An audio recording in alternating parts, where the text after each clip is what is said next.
রান্না বান্না একটুও পারি না বন্ধুরা। মাছ কটা ভেজে নিচ্ছি। সত্যি আমার বাবা মা না রান্না বান্না আমাদের একদম শেখায়নি, সত্যি একদম শেখায়নি। তার চেয়ে বরঞ্চ আমার ছেলেমেয়েরা রান্নাবান্না বেশি ভালো পারে।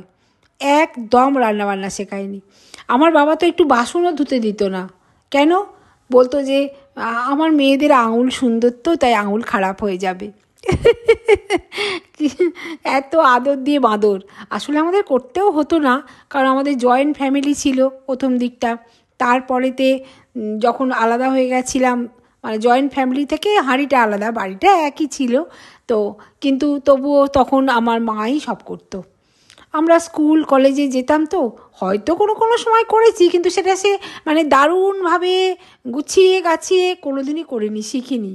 আর তারপর তো বিয়ে হয়ে গেছে, সেখানে তো প্রশ্নই ওঠে না কিছু করার।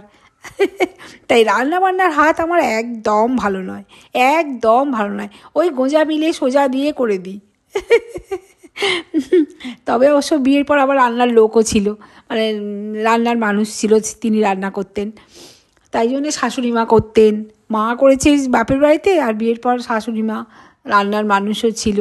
সুতরাং আমাকে খুব একটা রান্নাবান্না আর করতে হয়নি। তাই শিখিও নি, সত্যি তাই জন্যে শিখিও নি। ওই যেটুকু পারি, তাও তেল মশলা ঝাল কমিয়ে যেটুকু রান্না পারি সেটুকু।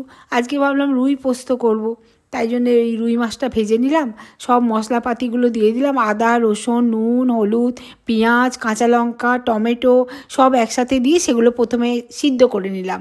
নেওয়ার পরে তারপরে একটু জিরে বাটা দিলাম, সরি ধনিয়া বাটা, একটু ধনিয়া বাটা দিলাম। তারপরে মাছগুলো দিয়ে একটু পোস্ত দিয়ে দিলাম। এই দেখবেন রুই পোস্ত টাইপের হবে, অথচ খেতে বেশ টেস্টি হয়। আমার তো রুই পোস্ত খেতে খুব ভালো লাগে। ওপর থেকে কাঁচা লঙ্কা আগেও দিয়েছি, তাও ওপর থেকে দিলাম আর দুটো। কেন বলুন তো? বেশ সুন্দর গন্ধটা হয়। এবার একটু কমিয়ে দিয়ে, জল বেশি দিইনি, কমিয়ে দিয়ে একটু ভাপা টাইপের করব। এদিকে আবার ছোলে ভিজিয়ে দিয়েছি, চানা, একটু চানা মশলাও হবে। রাতে রুটি দিয়ে খাওয়ার জন্যে একটু চানা মশলা করব।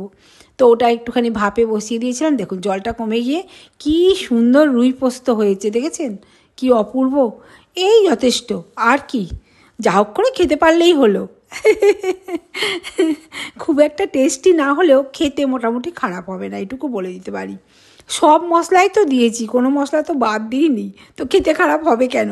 লাস্টে পোস্তটাও দিয়েছি, রুই পোস্ত, খেতে বেশ টেস্টিই হবে। অত ভালো রান্নাবান্না হয়তো পারি না, তবে বাড়ির সবাই খেয়ে বলে খুব ভালো হয়েছে। সত্যি সবাই বলে খুব ভালো হয়েছে। আসলে কি বলো তো, আমি ওই তেল বেশি খেতে পারি না। মশলা হয়তো দিই, মশলা খাওয়া তো খারাপ নয়, মশলা খাওয়া ভালোই বরঞ্চ, কিন্তু তেলটা আমি একদম পছন্দ করি না খাওয়া। সেই জন্যে আমি ওই যা হোক পারি রান্না করে নিই। ভিডিওতে দেখি তো সবাই কি সুন্দর সুন্দর রান্না করে দেয়, বাবা! আমি তো দেখে তাদের দেখেই শিখি মাঝে মাঝে, কিন্তু আমি ওই তেল দিই না বলে তাদেরটা আর নিই না। আমি নিজে যা পারি তাই করি।